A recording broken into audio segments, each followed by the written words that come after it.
Hi everyone. Welcome to CARES. Today I'm diving into a crucial new study from Cancer Research Communications, July 2025, about how baseline corticosteroid use impacts immune checkpoint inhibitor or ICI therapy in patients with non-small cell lung cancer. As primary care providers, many of us prescribe corticosteroids for cancer symptoms like dyspnea, brain metastases, or fatigue. But this study highlights something important.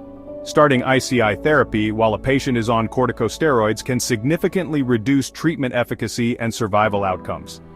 Let's break this down.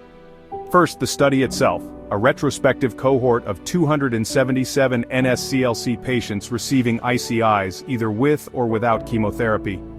This took place at two academic centers, the University of Southern California, with 189 patients, and Roswell Park Comprehensive Cancer Center, with 88. Out of all patients, 21, or about 8%, were on systemic corticosteroids at the start of ICI therapy. Most often these were prescribed for brain metastases or pulmonary issues like COPD. What did they find?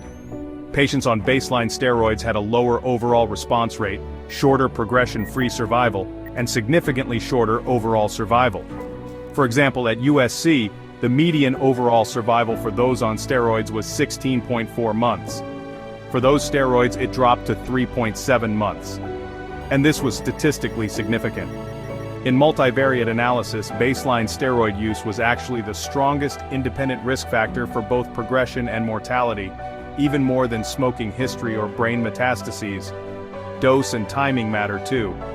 High-dose steroids over 30 milligrams prednisone equivalent were especially harmful. Patients who discontinued steroids before starting ICI had notably better response rates. Put simply, starting ICIs while on steroids is not the same as starting after tapering off. The study also looked at immune biomarkers. Corticosteroids interfered with things like CX3CR1 plus CD8 plus T cells, cells associated with ICI response. Their levels were much lower in patients on steroids, and their predictive value disappeared.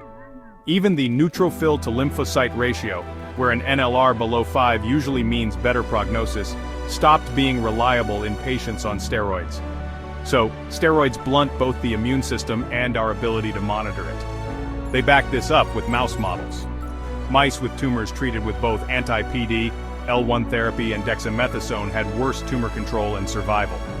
But if dexamethasone was stopped before ICI therapy, the negative effect vanished.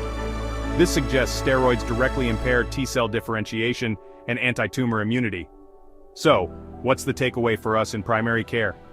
It's time to reevaluate routine corticosteroid use in patients who might start ICI therapy. Aim for the lowest effective dose and consider tapering before referring or initiating treatment. Coordinate closely with oncology teams about timing, and be cautious when interpreting blood-based biomarkers if your patient is on steroids. Corticosteroids are powerful and often necessary, but in the immunotherapy era, they aren't benign.